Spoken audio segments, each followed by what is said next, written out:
Namaste to all clients, students, and viewers and listeners of the weekly sharing.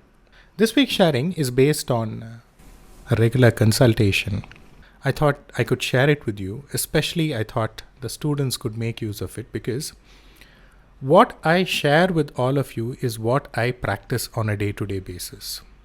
So when I share things that I practice, all of you can perhaps go about and see how to go about and one, analyze a horoscope, two, come up with the right kind of predictions, and three, obviously support them with the right kind of enablers and buffers, which is loosely referred to as remedies, right? So this is a client, actually she had come for her brother, and her concern was that the brother and the mother together, they want to sell the ancestral property and they want to move into a new house. Now, whenever you see a Kanya Lagna, be rest assured that there is a problem pertaining to the property. So in your family, when you see a Kanya Lagna, it could be your child, it could be brothers, sisters, whoever it is, it does not really matter. It means if at all you have property, if you don't have property, you've escaped. Okay, if you have property, make sure that the partition is done properly, else it could create serious problems in the future, right? So whenever I see a Kanya Lagna, this is what I tell to people. Next is, whenever you see Mars in the Lagna, now this is a rule that we discussed in the secrets of the first bhava. The reason I'm sharing this is because I want students to revise the concepts, understand how it plays.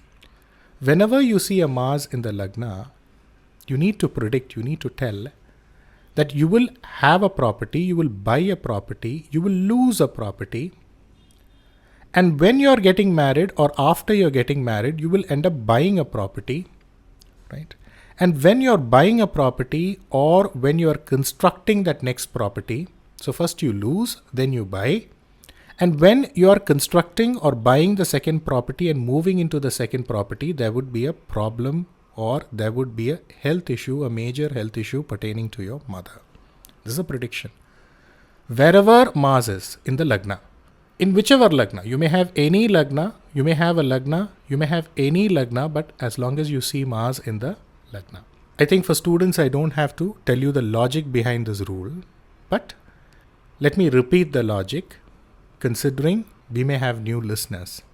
So whenever you see Mars in the Lagna or Mars in Mesha Rashi, immediately your mind or your attention should go to the Kala Purusha's Mesha Rashi.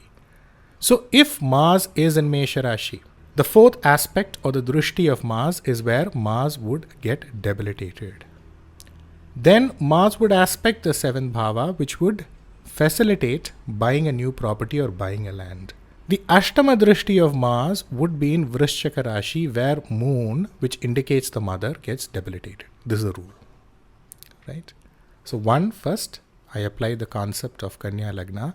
Second, I applied the same thing which I taught you in the secrets of the Lagna Bhava. Next, where did I tell Mars is for this person? It is in Kanya Lagna. Remember, there is no beautiful tool in order to go about and come up with predictions like GOCHARA RAHU, right? The minutest of details in a person's life can be told by just using the concept of GOCHARA RAHU. So slowly we are talking about the movement of Rahu. Obviously, if Rahu is moving, Ketu is also moving towards Janana Kala or his birth Mars. So now, all that I told you for when Gochara Rahu is associated with Mars, you can go about and predict. For new listeners, for your convenience, the first day session of the Gochara Rahu is freely available in YouTube. So you can apply the rules and see how amazingly you can come up with predictions with little or very little knowledge about astrology. So I would definitely recommend you to make use of the free sessions which is given to all of you. So now we have studied the horoscope based on the question, right? Based on the two concepts that I told you. Now we also need to give a solution to this person because he has approached you for the purpose of selling the property. So it's your dharma, it's your duty that you need to give the right kind of remedy. Whether something works or not is not in your domain, but you need to facilitate the right form of remedy. So what is the remedy here? I'm going to share the same remedy which I shared with all of you. Remember, I'm just teaching you everything which I incorporate in my daily practice. It's as simple as that.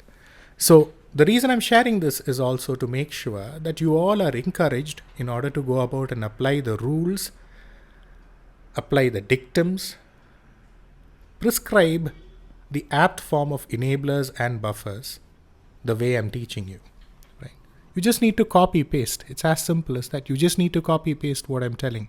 Of course, you need to contemplate, you need to think before you apply. Don't blindly follow me. So here, this applies for everybody who wants to sell their property and they want to get a good buyer or they want to get a good rate for the property. What you need to do is, first what you need to do is you need to buy a small silver coin. Can be on any day. And then you can bury the small silver coin in the southwest portion of your property. The next day you can go to a Ganapati temple. Ganapati for people in the northern part of India is, or everyone else, is Ganesha or Vinayagar. Do a archana, do a abhisheka and bring the tirtha or bring the holy water or bring the abhisheka tirtham or water, and you can pour that water in the southwest portion where you have buried the silver coin, and your property will fetch you a good rate. This is the remedy. Now, for students, if you remember, this is based on what I shared in the PARIHARA session. So I want you all, because see, the question here is, sir, what is the importance of a GOCHARA here? Why not the dasha? Why not the bhukti? Why not the antara? Yes, the dasha is the matter. The bhukti is the deciding factor. The antara is the executor. But with all these three in hand, you need to combine the GOCHARA in order to go about and create some beautiful, stunning predictions for your clients. So this is the sharing for the week. Wishing you all a great, beautiful, marvelous weekend ahead. Thank you.